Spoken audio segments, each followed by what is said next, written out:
Welcome to Natural Habitat Adventures Daily Dose of Nature, Brazil to Botswana, a comparative safari, presented by NatHab Expedition Leader, Elder Brandao. I'm your host, Rob Mess. Thank you so much for being here today. Over to you, Elder. Thank you, Rob. Thank you very much.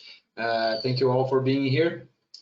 Today webinar is Brazil to Botswana. So we got two wetlands, two World Heritage sites, high biodiversity in both areas, including mammals and high number of birds as well. So two outstanding destinations for game drives. Today I will compare both wetlands, but showing how similar, but yet how unique they are. So I think you're going to enjoy this features of those destinations. Well, first, we're coming from South America, right? So from Brazil, the 5th largest country in the world, and we're going to Southern Africa. So at north of South Africa is Botswana, this beautiful country. And we're going first here to the Pantanal, which is the first wetland we're going to discuss. Well, I mean first because actually it's in geologic terms, it comes first. It's older, it's about 2 million years old, and it's a pretty big area. It's 81,000 square miles. So it's the same size of Utah State, or if you prefer, Great Britain. It's 10 times larger than the second wetland we're going to discuss, which is the Okavango Delta. The Okavango River brings all this water out from Botswana. It comes from Angola and goes inside Botswana, transforming into a delta. And it's a big area, 8,500 square miles. And it's a beautiful, outstanding area. This delta ends in the Kalahari Desert, which is a really huge area in Botswana. And in geological terms, a lot of geological faults just created a barrier to the Okavango Delta, actually to the river itself. So the water it's not anymore running further south. So then created the delta. So this is one of the reasons why the delta is like that. Well, this is a picture of the Okavango Delta, a satellite picture, but it hides another truth, actually. This is not a real delta, not a true delta.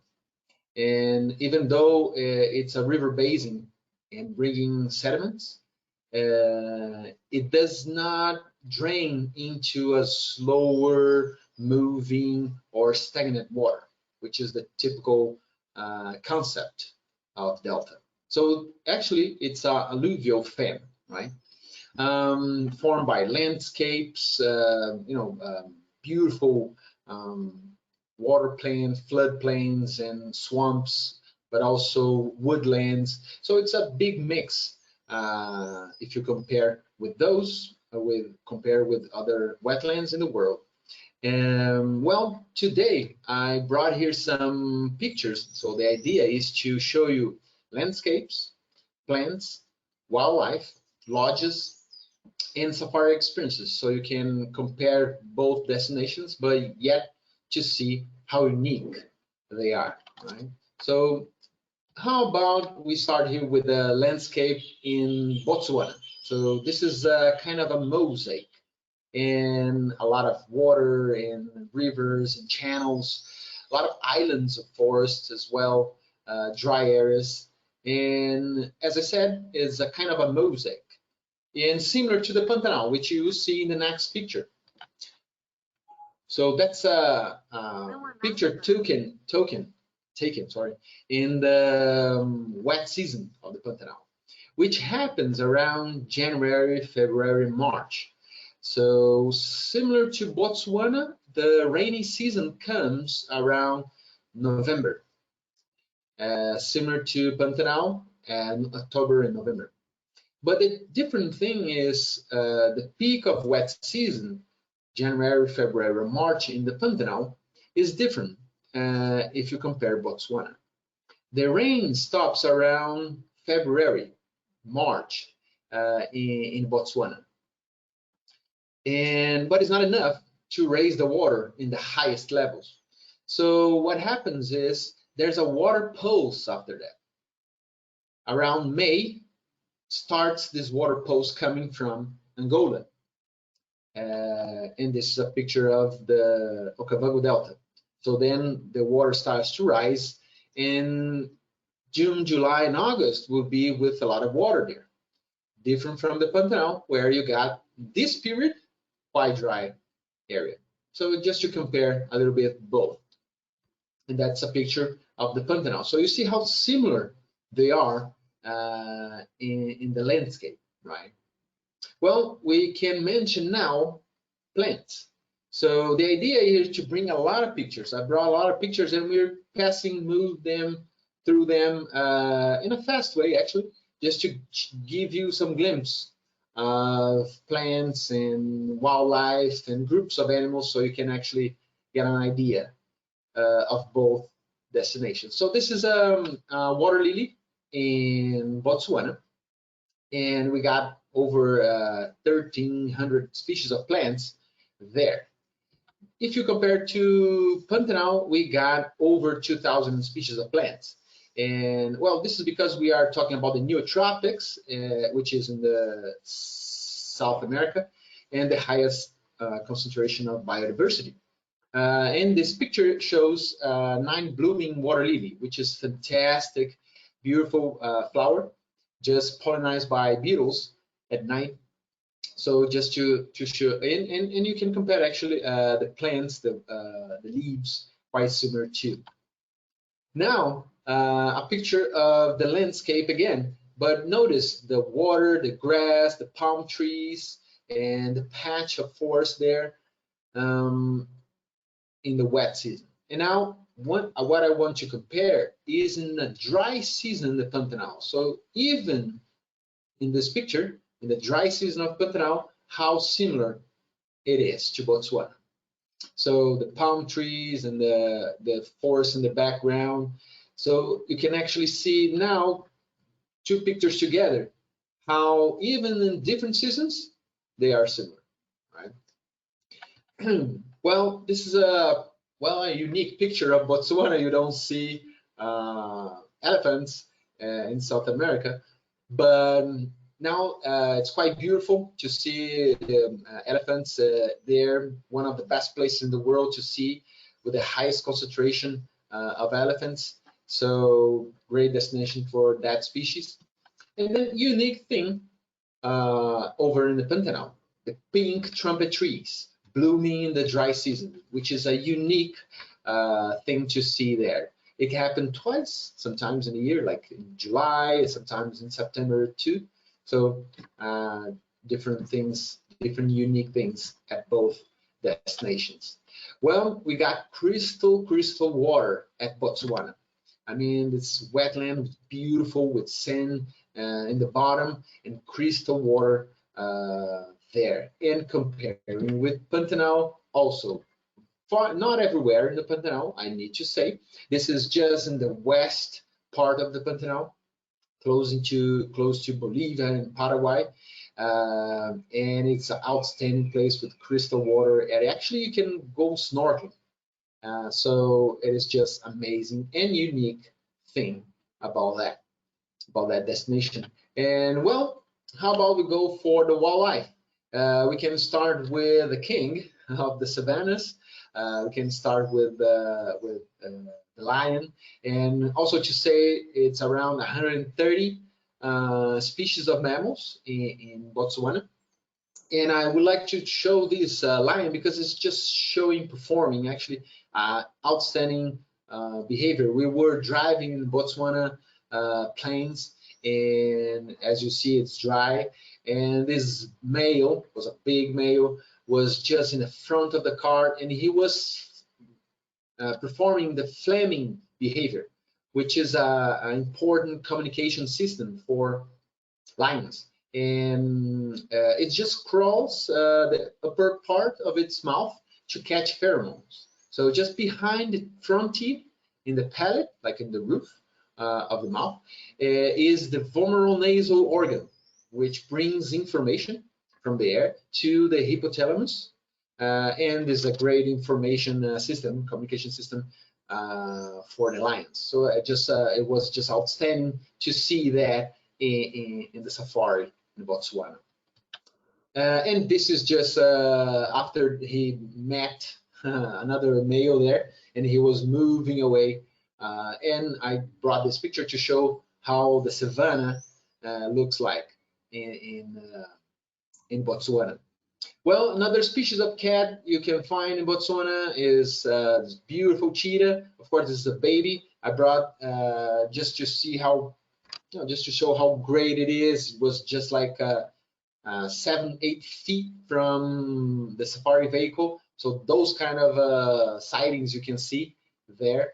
And then a special treat. I mean, this was a serval, another species of spotted cat in Africa. So it is just so elusive. It's so great. We were just driving in the floodplains, and then boom, this guy shows up close to the car, and it was just unique. I got 2 seconds to take the picture, and then after that he was moving, and then it's just fantastic. But what I would like to show is comparing with Pantanal, right? So the cats in the Pantanal are amazing too, and the next one, it is just outstanding.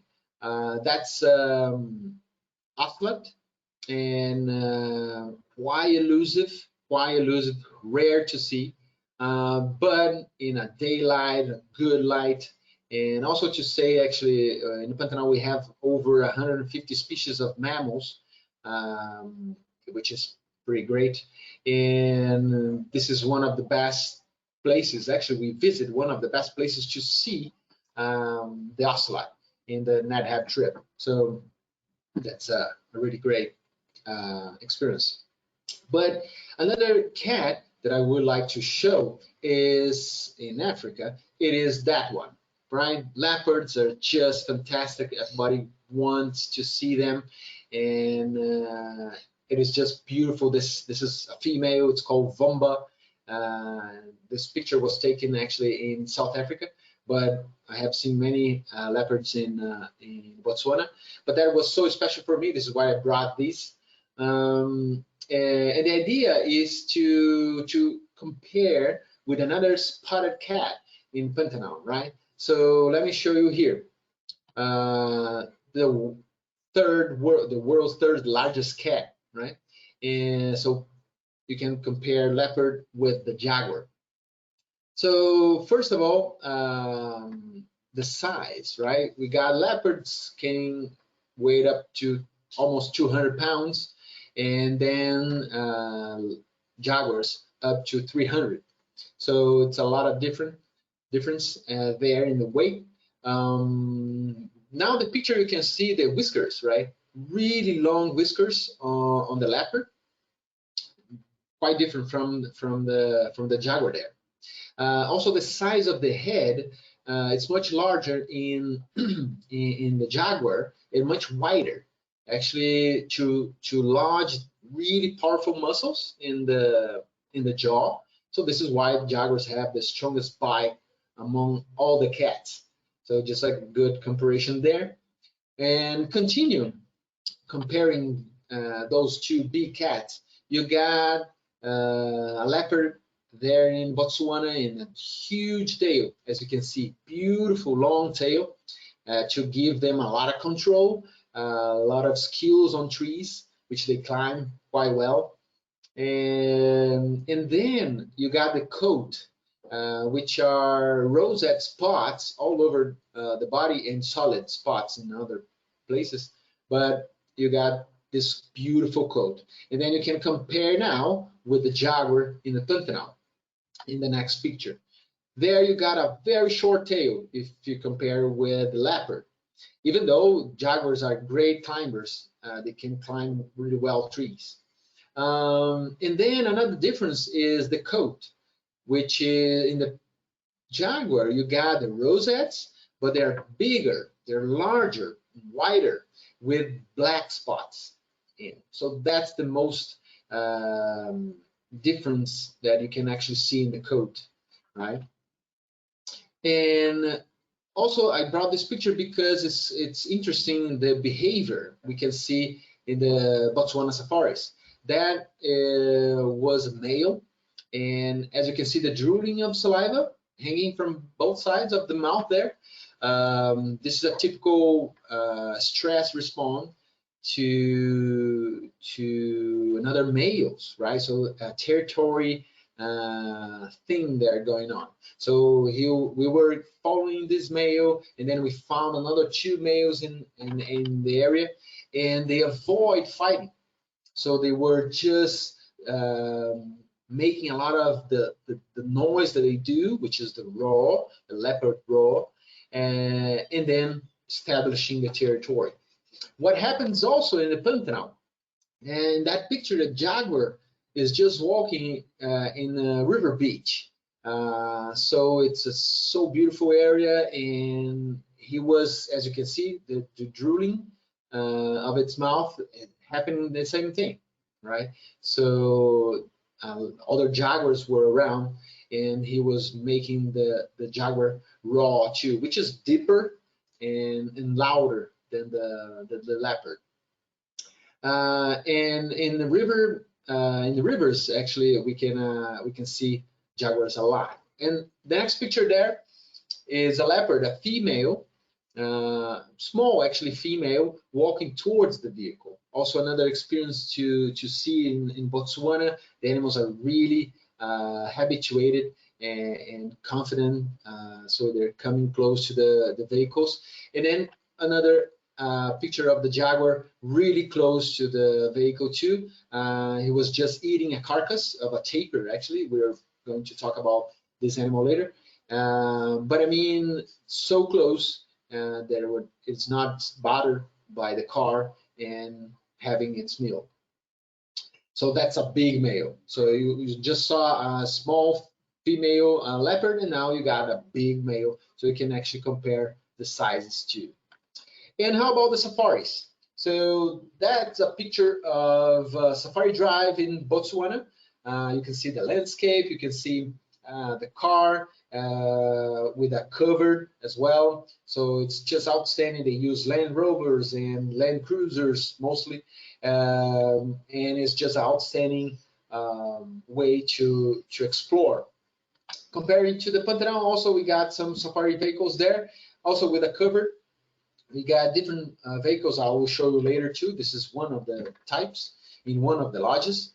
And you got the comparison. This is a quite green area. It was in the beginning of rainy season, so it was quite beautiful green landscape. And then we got night drives in Botswana and in Pantanal. I brought here a picture of Pantanal, so with a different vehicle as well, so you can compare. But at Pantanal, you got almost all nights on a night drive safari. Then habituation, how the animals are habituated to vehicles. So this is a picture of Botswana in a safari vehicle and a leopard going quite close. How beautiful the savanna is, and the termite mound in the back, the safari vehicle there with the tourists, with the visitors. And then next one is just to compare another area of Africa, which is South Africa, a leopard there in another vehicle quite close. And then Pantanal. So that kind of experience you will have in the Pantanal. So 2 jaguars, 1 male, 1 female. You got in the back 2 different vehicles. So you got one with a cover, one with a cabin, one with neither of those. So you got different experiences, but really intense experiences in both destinations with the huge big cats, right? You got also boat rides in the Pantanal. So we're going in a speedboat, and we got this kind of pictures. We got that close to the jaguars, and it's just outstanding to be in the same eye level, and also seeing them in the water and on a riverbank and jumping on a prey. So it's just outstanding. And they recently studies showing that jaguars eat a lot of fish as well, depending where they are, of course. But there's some jaguars in some areas that depend a lot of on fish to survive. And this kind of pictures you might have in the northern Pantanal, which is in the rivers in the northern Pantanal, with a right light, beautiful background. And well, Botswana, you got some speedboats as well. This is one of the most incredible experiences I had there because we were entering in a very, very wide area. And maybe this is one of the most highlights of Botswana. You are a really deep, wide area. You don't see any fences. You almost don't see people. It is just outstanding. It's a really pristine area and really wild. So going in a narrow channel, seeing beautiful plants, and then suddenly you find a hippo, and it is just outstanding to be there as well. And then continue with Botswana, but now we're talking about lodges. So this is one example of the lodges. You can see how it's built on stilts because it's full of water in the wet season, and it's a unique destination because of that. Luxury lodges, beautiful, well done, really great people and really welcome people as well. And then comparing with the Pantanal, also wetland, a lot of water, and a lodge built on stilts. So it just really similar, very beautiful, and really well done. This is a picture of a tent, actually in Botswana. So the inside area of a tent. So beautiful, really high quality items. So even if you want a romantic journey, you can have it's just amazing, or with your family. I mean, it's just outstanding to be there. And the animals are just right there, just outside of the structure there, and it's just really deep in the wild with a very great structure. And then this is a high quality lodge in the Pantanal too. So you can see how beautiful have done as a wooden material, and swimming pool, and the whole lodge is just in small lodges as well. So quite unique, quite small groups as well. Botswana picture showing here like a restaurant, in a bar, in a resting area just outside the lodge there, in the water, right there. In comparing with Pantanal, the swimming pool, the wild area just there, that's a floodable field in the back there, and then the back in the forest there. So it's just outstanding, high quality too. And then a picture like that, I just love it because the experience, the picture speaks by itself. Like the animals get very close. You got really contact. And I mean, that picture, I was taking the picture, and later I was walking there. I mean, you could see the eyelashes of this African elephant, and I could hear his breathing. I mean, it was just a few feet away, and Botswana just gives you that. I mean, the lodges are just right there in the wild. So just add wildlife home. Well, it surprises like that too. This is Botswana dinner. One of the times there we were in one of the lodges, and this is beautiful, well done dinner with candles and torches, nice food and typical food from there.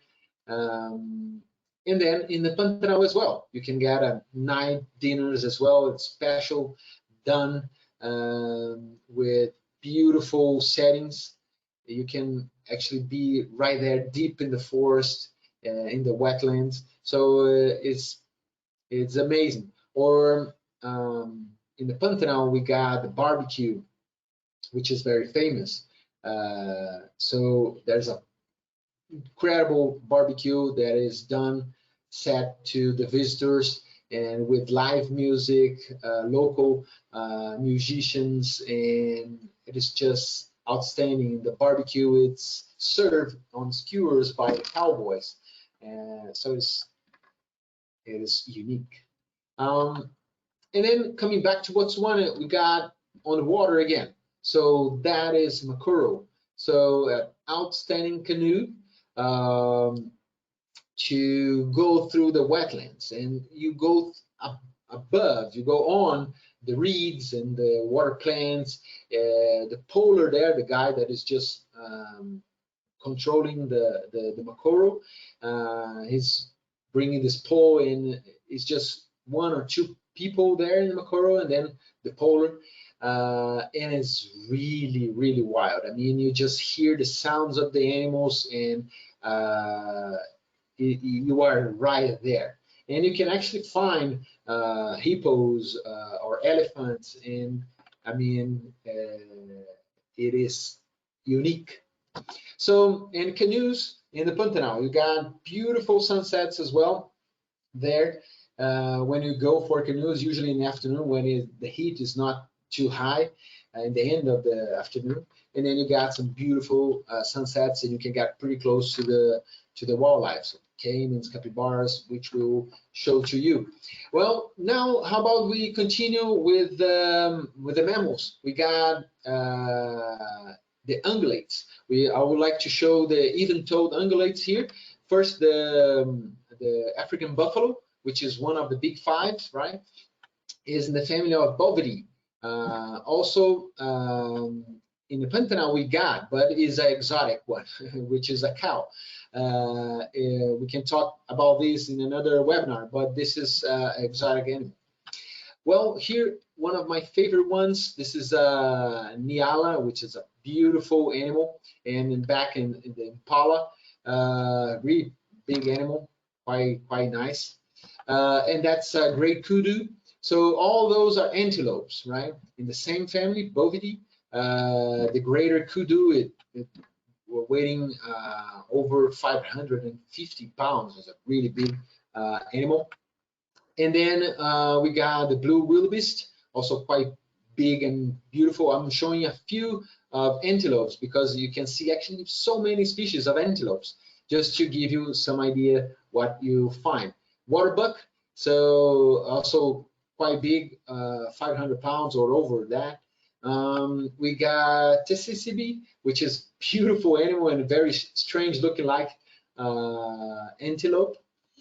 And my favorite one, this is the Sable Antelope, with this beautiful, huge horns. Is just outstanding, and the beautiful color, over 600 pounds, if I'm not mistaken. It's huge animal.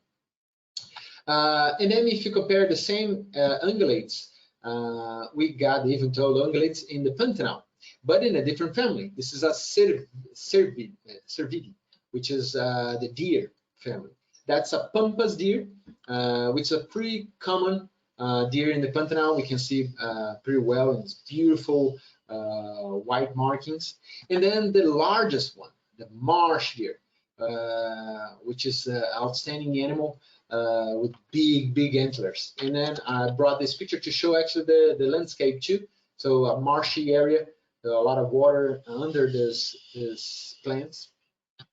And then we got in Botswana the same ungulates, but in a different family. So the giraffes in one single family, the giraffe, which is amazing to see. I was surprised when he was walking, and it's beautiful, smoothly And we cannot really compare a giraffe to the animals in South America, but it's ungulate. Hippo, also another species in its own family.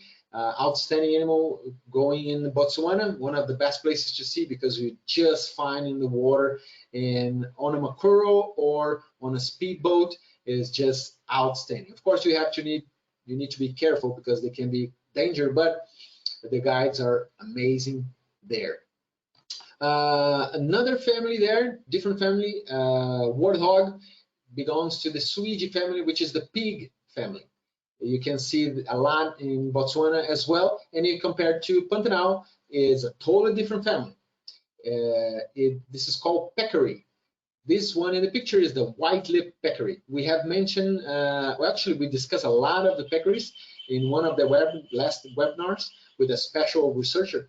And this is one of the most incredible animals because it forms huge groups and play a really important role maintaining the Pantanal in the landscape. So this is white lip peccary. It's not in the same family of pigs, even though it look like.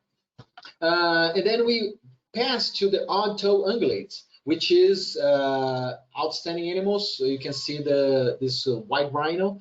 They present an enlarged middle digit in the foot, right? So you can see 3 big toes there.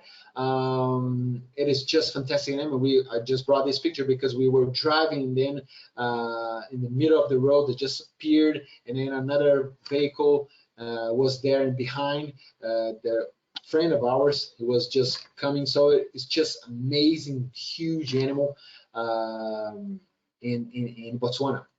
And then we got zebras. I have to say this is one of the most surprises that I had in Botswana. How beautiful this animal is. I mean, the color and when they get together is just amazing. Well, comparing the zebras and the rhinos, we could compare to that animal in Pantanal. That is Brazilian tapir or lowland tapir, which is the largest land mammal in South America. And the tapir is just amazing, over 500 pounds, and it's beautiful short trunk, right? The lips, the upper lips there form like a short trunk to grasp leaves and branches, and working at kind of as a short trunk. Some people may compare with the elephant because of the trunk, but not really really good comparison. The elephants there is in a totally different family, distant group, but this was a nice picture taken in Botswana. We were just on a speedboat, and when we find this family, and we got pretty close. Jacanas were flying just in the front when we took the picture. So we end here. We end the part of the mammals with the big 5, right? So how about we continue?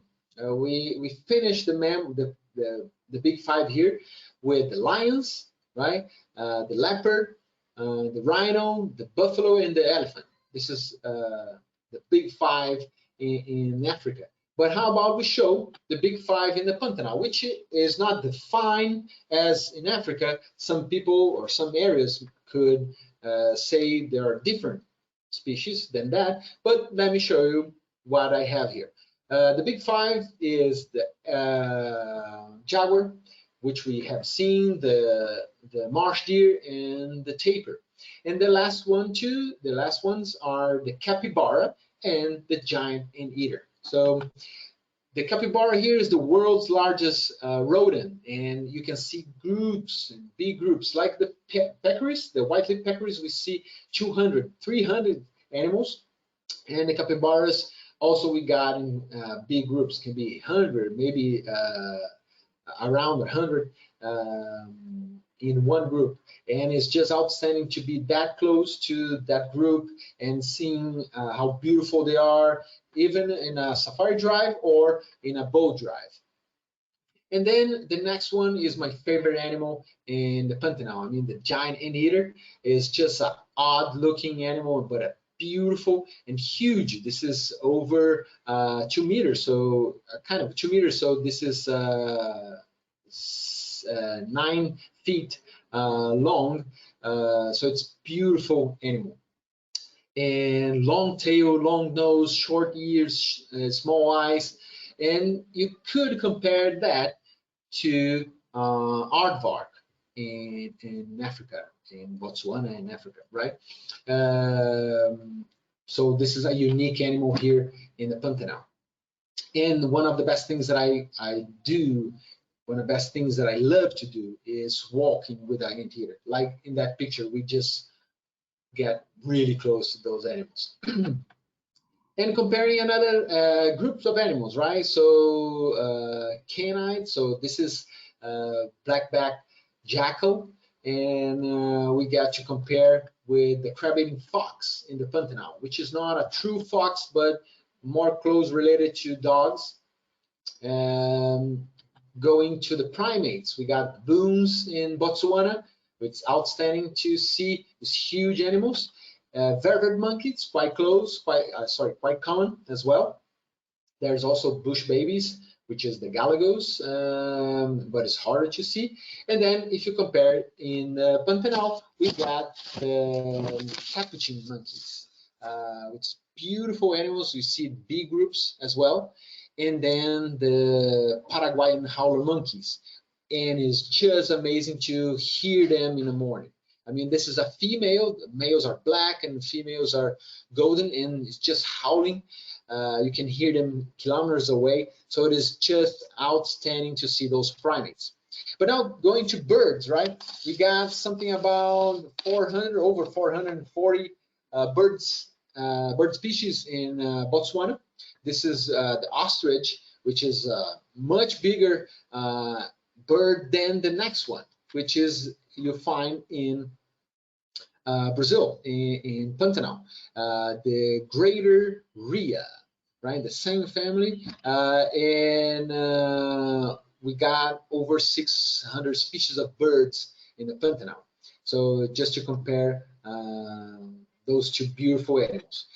We got storks, right? This is the marabou stork in Botswana, and we got the jabiru stork in the Pantanal, and the 10 feet of wingspan here, and some people say is the world's largest stork. I don't know. I'll leave you to decide. You go to Botswana and go to Pantanal, and you decide who brings the biggest babies, right? Another beautiful storks, the saddlebill, one of the most colorful, beautiful animals that I saw there.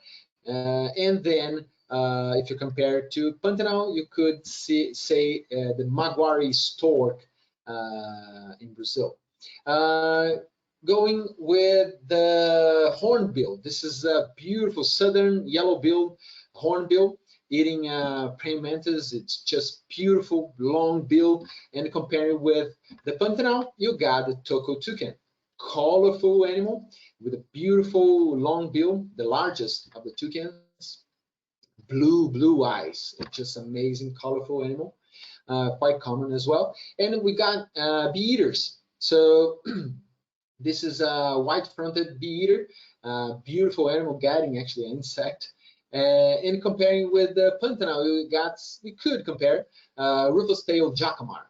Compare because of the shape and the size and the shape of the bill, how it gets insects flying. And then we got sunbird, the orange-breasted sunbird.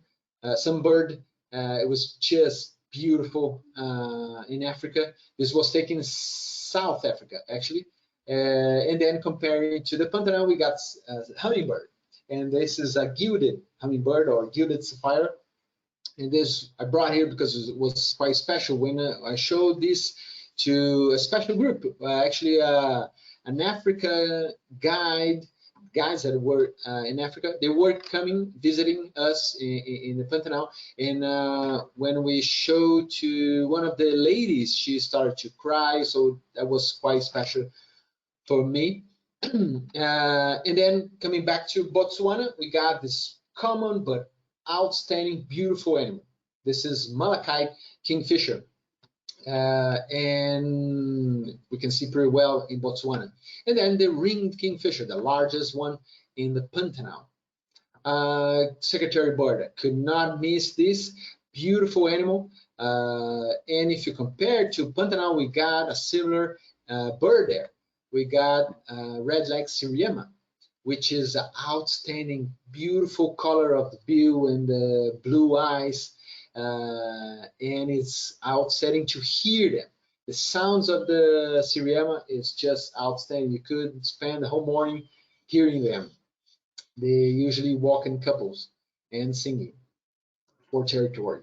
The interesting about the Siriema is they belong to, well, they descend from a fossil group that is called terror birds, which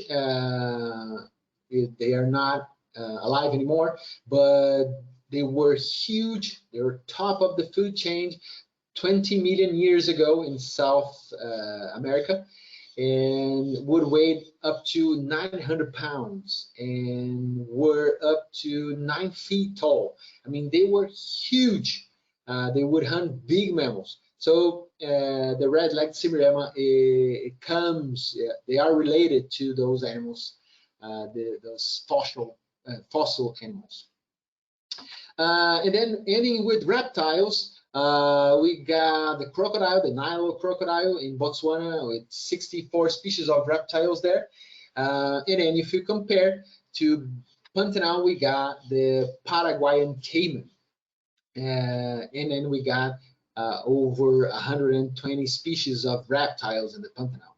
And the Paraguayan caiman, we can see a lot. It's just so many in the wetlands of the Pantanal that you will be surprised of how many you will see, and it's so beautiful.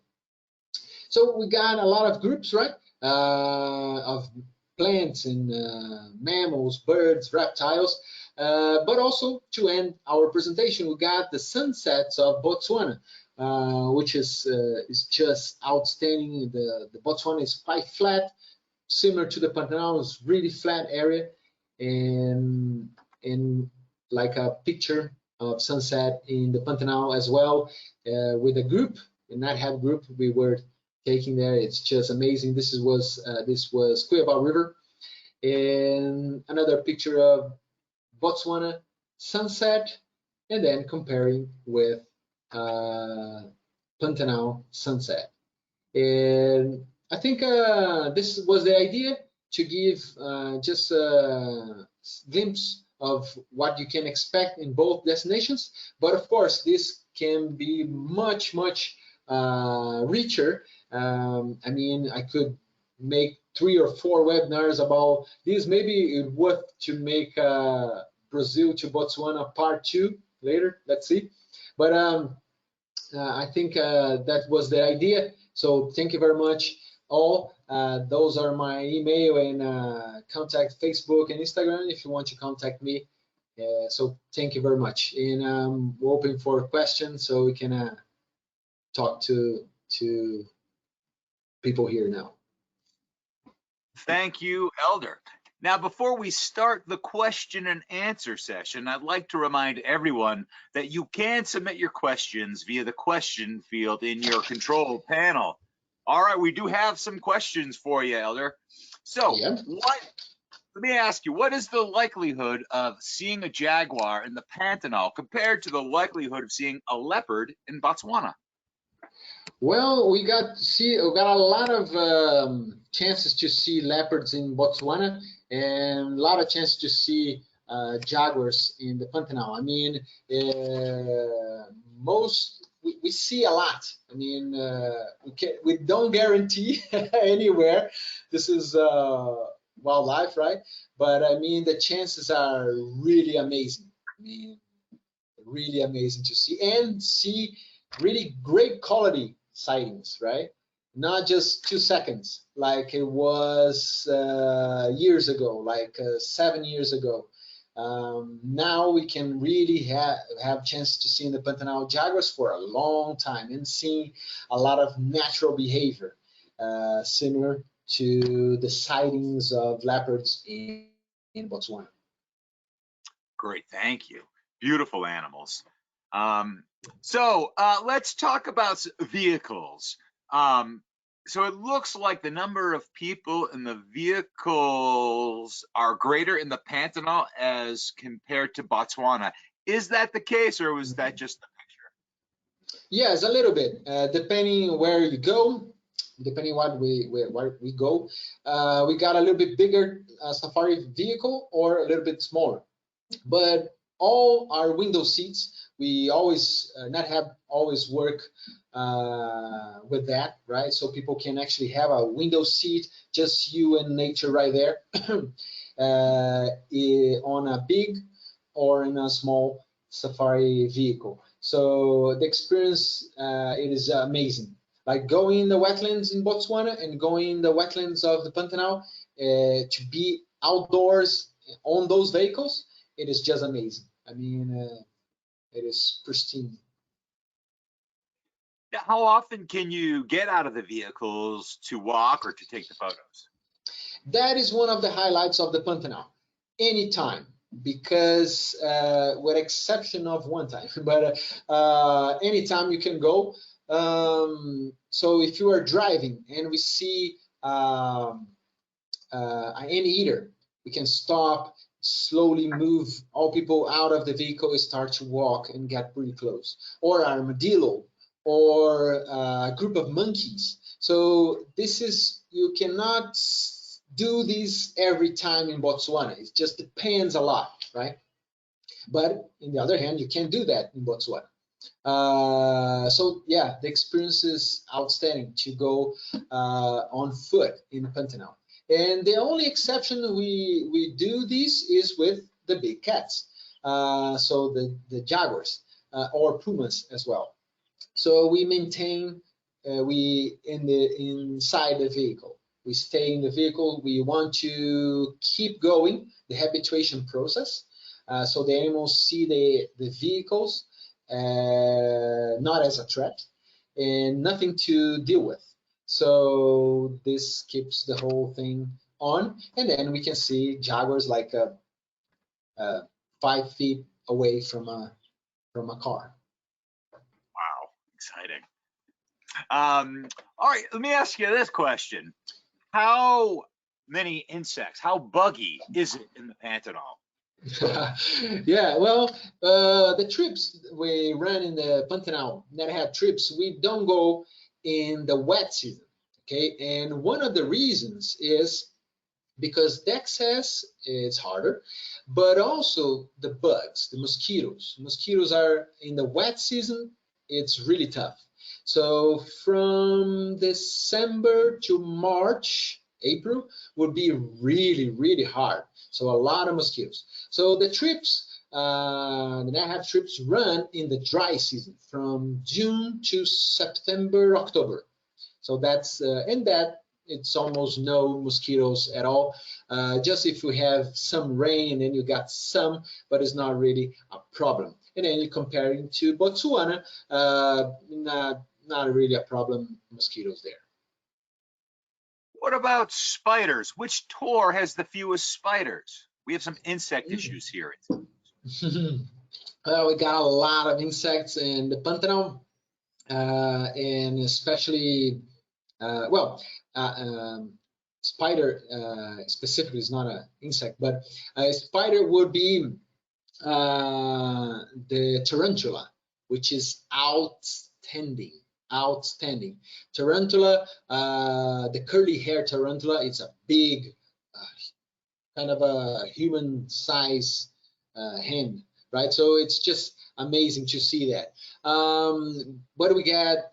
Dung beetles in the Pantanal. We got dung beetles in Botswana.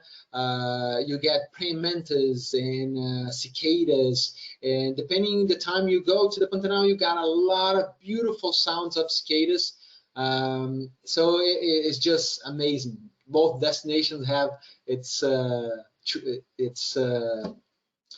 things for the insects, right?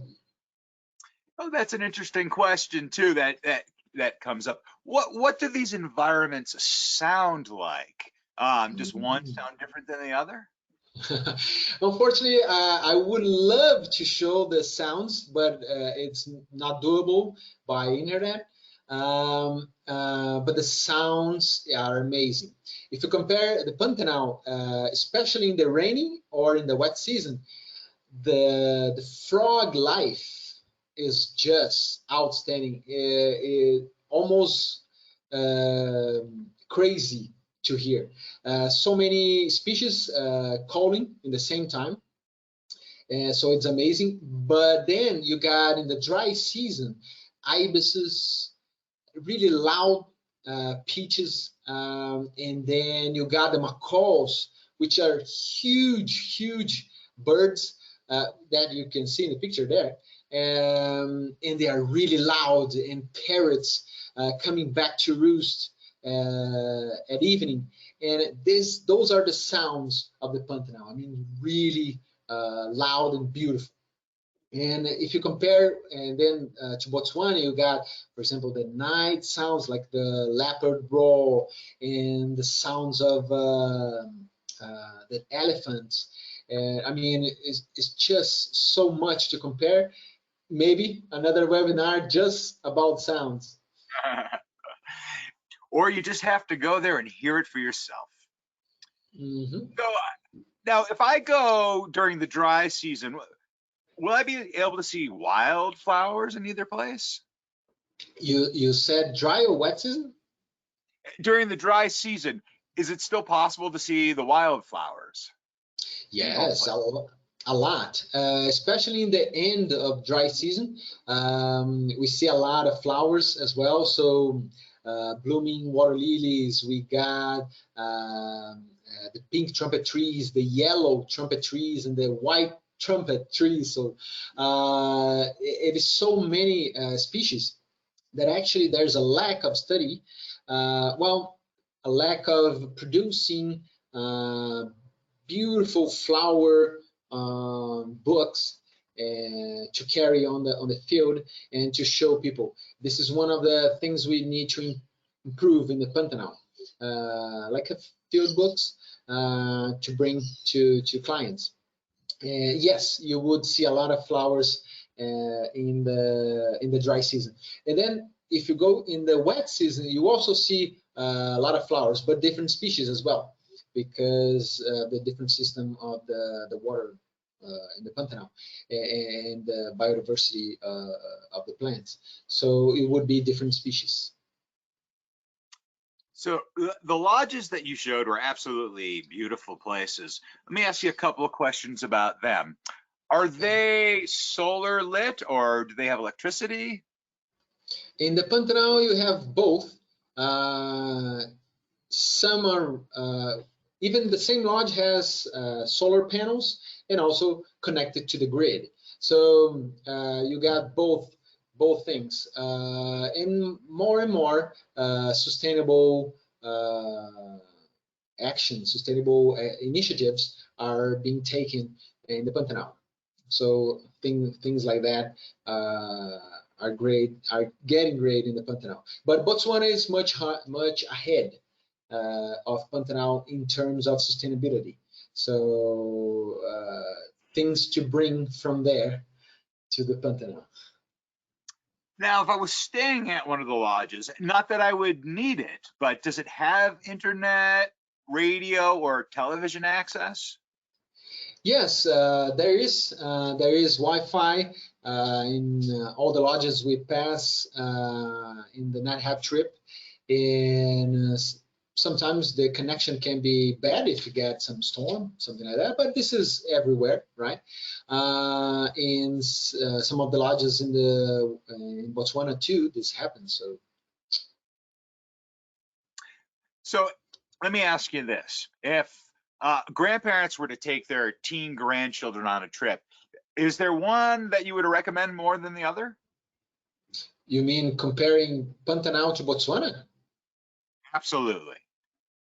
Oh, I don't think so. I think if you can do it both, oh, that would be wonderful. And nothing to forbid a family like you just described to go to Botswana or to the Pantanal. I mean, both destinations are designed for families, a couple on a honeymoon, or a family group, kids. It just depends on the lodge's policies. You would have different things for babies or for small children. So then some lodges would ask you to get a private vehicle for you. So just a few things, but definitely they're great destination for almost anybody that loves and wild animals. Well, great. Thank you so much, Elder. Unfortunately, that's the last question we have time for today. So I'd like to send it back to you for any closing comments you might have. All right, so thank you very much. I hope you enjoyed the two destinations. I invite everybody that have never been to in neither of those to come, and I bet you're going to be surprised in both destinations about the wildlife, about nature, and your experience on a safari drive. Thank you. Thank you so much for taking the time to present for us today. And I'd also like to thank everyone who tuned in. Join us tomorrow for our next daily dose of nature. You can check out this week's lineup, including registration links, on our website at nathab.com/webinars. We did record today's presentation, and we will have the replay available on our website soon. With that, I will conclude the webinar. Goodbye, everybody. We'll see you next time.